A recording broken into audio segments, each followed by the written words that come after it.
Hi everybody, I just wanted to take this time to share my story with you all.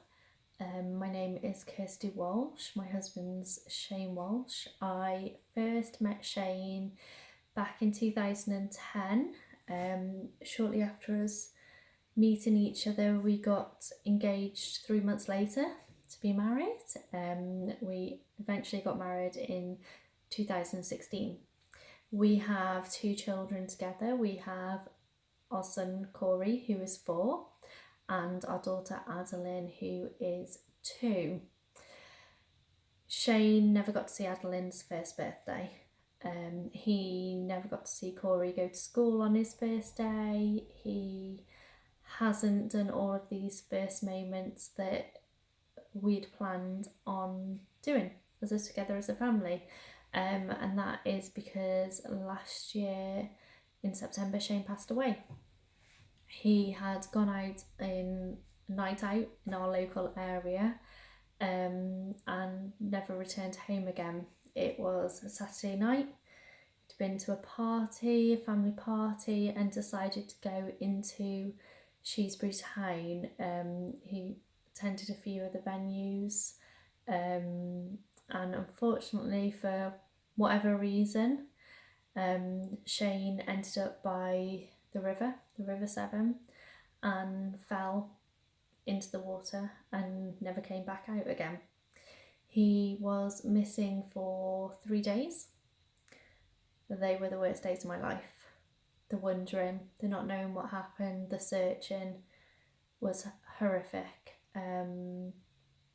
And during that time, the police had come to me and said that a group of volunteers called the West Mercia Search and Rescue Team were coming out to search for Shane. We had CCTV footage that showed that Shane had entered the water and not come back out again. So they searched for Shane and they located him and brought him back to me so that I could say my goodbyes.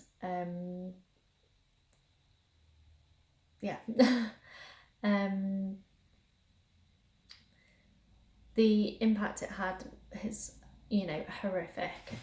It's impacted myself, my family, our children, Shane's family, our friends, everybody. It doesn't just impact the person who dies. The impact that follow-ons from it is horrendous. My children are struggling with mental health and emotional.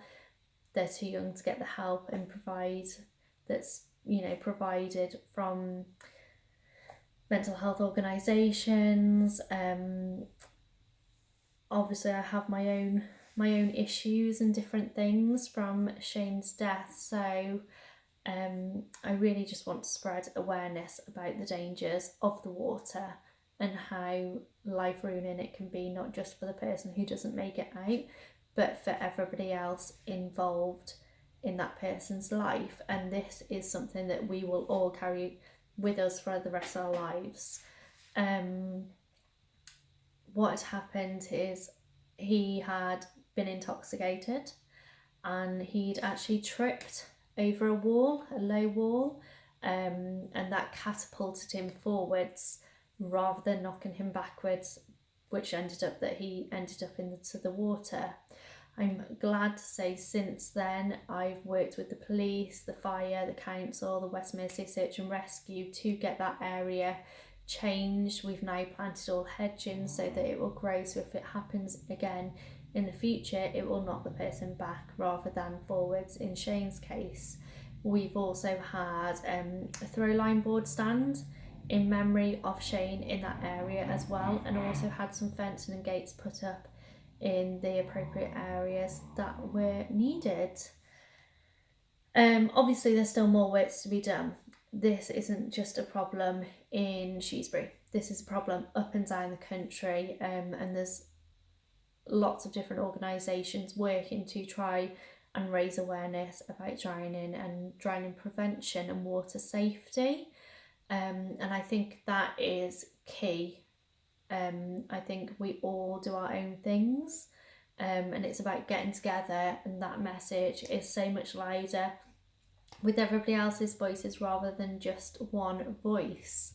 So that's really, really important. Shane knew about the water, he knew about the dangers, he'd grown up in Shrewsbury, and unfortunately it was just a horrific accident that never needed to happen. But from the work that I've been doing with the team, I've seen a real lack of education and awareness, especially in children. So we've been going out into schools, youth clubs, things like that to try and raise awareness. We've created the Home and Dry campaign, which has had over 2,000 people take the course, which is amazing. Ideally, I know we'd all like to have it brought into schools and brought into legislation where water safety is taught in schools. I never knew anything about cold water shock or any aspect of water until Shane had passed away.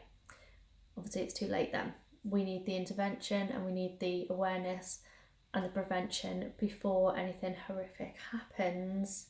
And I think the main thing to reduce drownings is education and is awareness. And like I said, we can all shout louder together than any single one person. The team have been amazing. The West Mercia Search and Rescue, we go out on river patrols when the nighttime economy is high to try and keep people away from the river. When they are intoxicated, talk to them about the dangers and how intoxication heightens those risks. So I'm just glad that we can all work together to share our message of water safety. Thank you.